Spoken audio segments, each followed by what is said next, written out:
From the air, Lake Mead barely looks real anymore. A giant pale bathtub ring wraps around the cliffs like a scar baked into the desert. Old marinas now sit stranded far from the waterline. Sun-bleached boats rest in dry mud where deep water used to exist. Entire sections of shoreline look abandoned, almost post-apocalyptic. And the unsettling part is, this isn't happening to one lake. Lake Powell is shrinking too. The two largest reservoirs in the United States, massive artificial lakes built to control the Colorado River and support millions of people across the American West, are losing water at historic speeds. Most people see this as a drought story, a crisis about reservoirs running dry. But lately, scientists have started paying attention to something stranger happening underneath the West itself. Because when enormous amounts of water disappear from the landscape, the Earth responds physically. The crust bends. Pressure changes underground. Stress redistributes through rock layers deep beneath the surface. And in some regions, the land may actually begin shifting upwards slightly after decades of being compressed beneath the immense weight of stored water. That sounds almost unbelievable at first, until you realize how massive these reservoirs really are. Lake Mead alone once held so much water it measurably weighed down parts of the crust beneath Nevada and Arizona. Think about that for a second. Humans built structures large enough to physically affect the earth beneath them. Now those same reservoirs are shrinking rapidly. And researchers are studying whether the sudden reduction in pressure could influence tiny earthquakes, land deformation, and geological stress patterns across parts of the Southwest. Not giant Hollywood-style earthquakes ripping cities apart overnight. At least, not according to current evidence. The concern is quieter than that. Slow crustal adjustment happening beneath a region already struggling with drought, groundwater depletion, and climate stress. And honestly, the timing feels unsettling. Because the American West is already under pressure from almost every direction. Cities pumping groundwater faster than nature can replace it. Extreme heat intensifying across deserts year after year. Now scientists are discovering the landscape itself may be responding geologically to the disappearance of water across the region. That's what makes Lake Mead and Lake Powell psychologically strange. They were supposed to stabilize the West, support growth across Nevada, Arizona, California, and beyond. Instead, the reservoirs themselves may now be revealing how fragile the region actually is. And tonight, while millions of people across Las Vegas, Phoenix, and the Southwest continue using water drawn from the Colorado River system, the giant reservoirs holding back the desert are still shrinking silently under the heat. To understand why scientists are paying attention to Lake Mead and Lake Powell now, you first have to understand how enormous these reservoirs really are. These are not ordinary lakes. They are giant engineered bodies of water created by some of the most ambitious construction projects in American history. Lake Mead formed after the construction of Hoover Dam during the Great Depression. Lake Powell came later with Glen Canyon Dam. Together, they transformed the Colorado River into the hydraulic backbone of the American Southwest. Without them, cities like Las Vegas and Phoenix could never have grown the way they did. Millions of people depend on this system every single day. Entire desert economies exist because engineers figured out how to trap and redistribute the Colorado River across one of the driest regions in North America. And for decades, the system looked almost unstoppable. Huge blue reservoirs stretching through canyon landscapes like artificial inland seas. Tourist marinas floating beneath towering red cliffs. Massive hydroelectric turbines humming inside dams built to tame the desert itself. But hidden underneath all that engineering success was something people rarely thought about. An unbelievable amount of weight. 1 cubic meter of water weighs about a metric ton. Now imagine billions upon billions of tons sitting inside giant reservoirs pressing down onto Earth's crust year after year. Scientists discovered long ago that large reservoirs can physically deform the ground beneath them. The crust flexes slightly under pressure. Tiny fractures deep underground respond to changing loads. In some cases, reservoirs have even been linked to small earthquake activity through a process called reservoir-induced seismicity. That phrase sounds technical, but the idea is pretty simple. When enormous amounts of water suddenly accumulate behind dams, the weight changes stress conditions underground. Water can also seep into deep rock layers and faults, altering friction inside the crust itself. Most of the earthquakes associated with this process are relatively small, but the phenomenon is real enough that scientists monitor it worldwide near major reservoirs. And honestly, Hoover Dam engineers were already observing strange geological responses nearly a century ago. As Lake Mead filled during the 1930s, researchers detected subtle seismic activity and crustal adjustments around the region. Nothing catastrophic, but enough to confirm the Earth responds physically when humans move that much water into one place. Now, here's the unsettling twist. For decades, scientists mostly studied what happens when reservoirs fill. Today, researchers are increasingly interested in the opposite question. What happens when the water disappears? Because Lake Mead and Lake Powell are no longer stable, giant reservoirs sitting near full capacity. The drought across the American West has drained enormous amounts of water from both systems. Shorelines keep retreating. Water pressure on the crust keeps decreasing, and the earth underneath may be slowly adjusting again. Some researchers compare it loosely to removing weight from a compressed mattress. The surface can rebound slightly upward after pressure decreases, not dramatically enough for ordinary people to notice directly. But sensitive instruments can detect tiny changes in land elevation and crustal stress. And the Southwest already sits atop a complicated geological landscape filled with faults, fractured rock, and tectonic stress left over from millions of years of crustal stretching. Nevada especially is one of the most faulted regions in North America. The crust there is already under tension naturally. So scientists are asking an uncomfortable question. Could rapid water loss across giant reservoirs subtly influence fault behavior or seismic patterns in the surrounding region? Right now, most evidence points towards small-scale effects rather than catastrophic ones. But researchers are watching carefully because the American West is entering environmental conditions modern infrastructure was never fully designed for.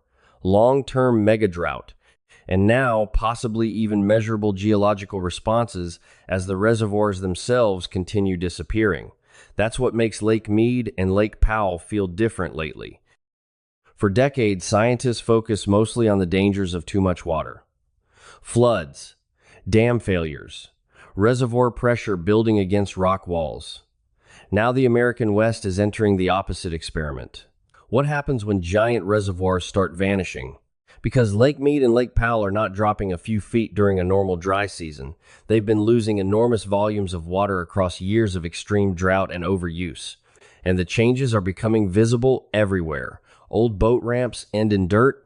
Marinas sit stranded in shrinking coves.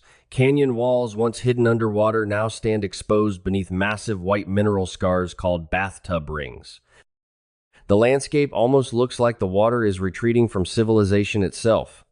But underground, something else may be happening too. As reservoir levels fall, the crust beneath them experiences less pressure. Tiny adjustments begin occurring deep underground. The Earth slowly reacts to the changing load. Scientists call part of this process isostatic rebound.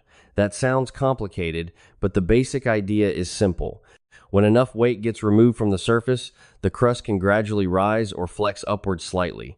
The same thing happened after Ice Age glaciers melted thousands of years ago. Massive sheets of ice disappeared, and the land beneath them slowly rebounded upward over time. Now, obviously, Lake Mead is not an Ice Age glacier, but the principle still applies. Large amounts of weight disappearing from the surface can alter stress underground. And in regions already filled with faults and fractured crust, researchers want to understand how sensitive those systems might be. Especially in the Basin and Range Province across Nevada, Utah, and Arizona, one of the most geologically stretched regions in North America. The crust there is already being pulled apart naturally over geological time. Faults crisscross huge sections of the desert. Some remain inactive for thousands of years, others still produce small earthquakes regularly. That's why scientists monitor even tiny changes carefully. Not because they expect the reservoirs themselves to suddenly trigger giant earthquakes. Current evidence doesn't support that kind of dramatic scenario. The concern is subtler, ground deformation, the kind of slow geological reactions most people would never notice directly. But sensitive instruments do. GPS stations across the West now measure land movement down to millimeter-scale precision. Satellite radar tracks deformation across enormous areas of terrain. Researchers compare seismic activity patterns against changing water levels inside reservoirs and aquifers. And honestly, some of the findings are strange. In parts of California and Arizona, groundwater removal has already caused sections of land to sink dramatically over time. Entire aquifers beneath the Southwest are collapsing after decades of overpumping. That process is called subsidence. Once underground sediments compress too much, some aquifers permanently lose storage capacity forever. The ground physically changes shape, infrastructure slowly destabilizes. So scientists increasingly see water loss not just as a climate problem, but as a geological one too. The Earth itself is responding to the redistribution of water across the West, and reservoirs are only part of the story. Because while surface reservoirs shrink, cities and farms often compensate by pumping even more groundwater from underground aquifers. That creates another layer of stress beneath the region. Water leaves the subsurface, sediments compact, land sinks, pressure fields underground shift again. It's basically a giant environmental balancing act happening beneath the Southwest in slow motion. And the unsettling part is how modern this entire experiment is. Humans massively reshaped the hydrology of the American West within barely a century. Now, climate pressure is exposing how interconnected everything really became. Water systems. None of them exist separately anymore, and scientists still don't fully know what the long-term consequences look like if the reservoirs continue shrinking for decades. Because the West was engineered around the assumption that the Colorado River system would remain relatively reliable, that assumption is starting to crack, and beneath the deserts tonight, the ground itself may still be adjusting to the disappearance of water. The scary part is that the reservoirs are not shrinking in isolation. The entire western United States is already under environmental stress almost everywhere you look. Rivers are weakening. Snowpack in the mountains has become less predictable. Extreme heat waves now last longer and arrive earlier in the year. Meanwhile, millions of people continue depending on water systems designed around 20th century climate assumptions that may no longer exist. That pressure keeps spreading underground. Take groundwater, for example. When reservoirs drop too low, cities and farms often compensate by pumping more water from underground aquifers. At first, that sounds reasonable. The problem is many aquifers refill incredibly slowly. Some took thousands of years to accumulate naturally, and once too much groundwater gets removed, the land above can begin collapsing downward permanently. This is already happening across parts of California and Arizona. Entire sections of land have sunk by several feet over time because underground sediments compact after losing water pressure. The process looks slow from a human perspective, but infrastructure notices. Canals crack, pipelines warp, roads buckle unevenly. Bridges experience stress they were never designed for. In some farming regions, subsidence has become so severe that water delivery canals themselves lose efficiency because the ground underneath physically changed shape. The West is basically deforming under long-term water loss. And honestly, the scale of groundwater depletion across the Southwest is difficult to emotionally process. Humans have been removing underground water faster than nature can replace it for decades. Some aquifers are now declining so rapidly, scientists worry parts of the region may face permanent reductions in groundwater storage capacity. Not temporary shortages, permanent geological change. That's what makes this story feel bigger than drought alone. The landscape itself is transforming, and layered on top of all that is tectonic stress already built into the western United States naturally. California's fault systems remain active. Nevada's crust continues stretching slowly apart. Utah and Arizona contain networks of ancient faults capable of movement under the right conditions. Most of these systems operate independently from reservoir levels. Scientists are very careful about exaggerating direct cause and effect relationships. But geological systems don't exist in isolation either.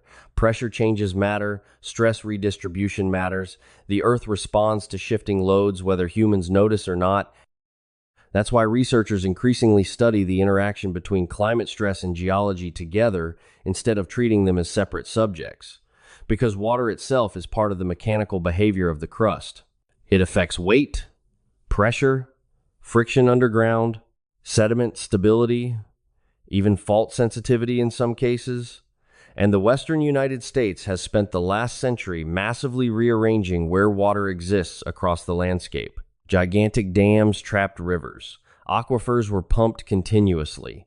Entire cities appeared in deserts that historically could not support that scale of population naturally.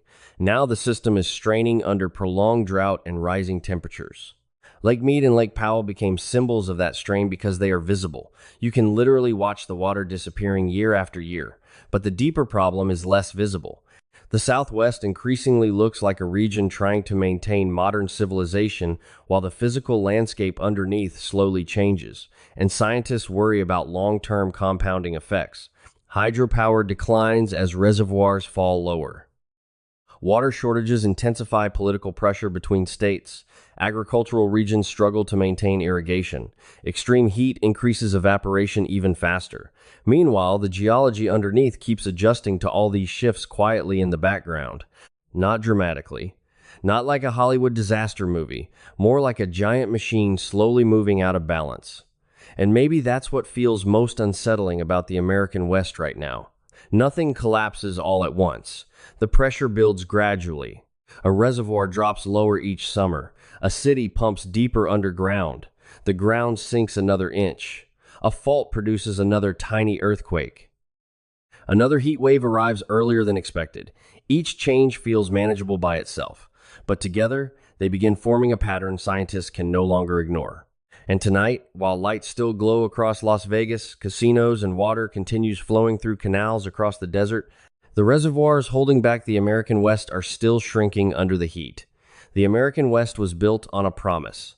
That water could always be controlled, stored, redirected, engineered wherever civilization needed it most. For a while, that promise looked real. Hoover Dam became one of the great symbols of modern engineering. Massive reservoirs turned deserts into booming cities. Las Vegas exploded upward from the middle of the Mojave. Farms spread across landscapes that naturally should have remained dry for most of the year. Humans reshaped the Southwest around the assumption that technology could overpower geography permanently.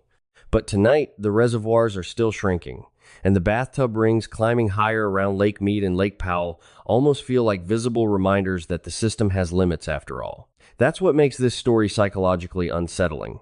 The danger isn't dramatic enough to shock people overnight.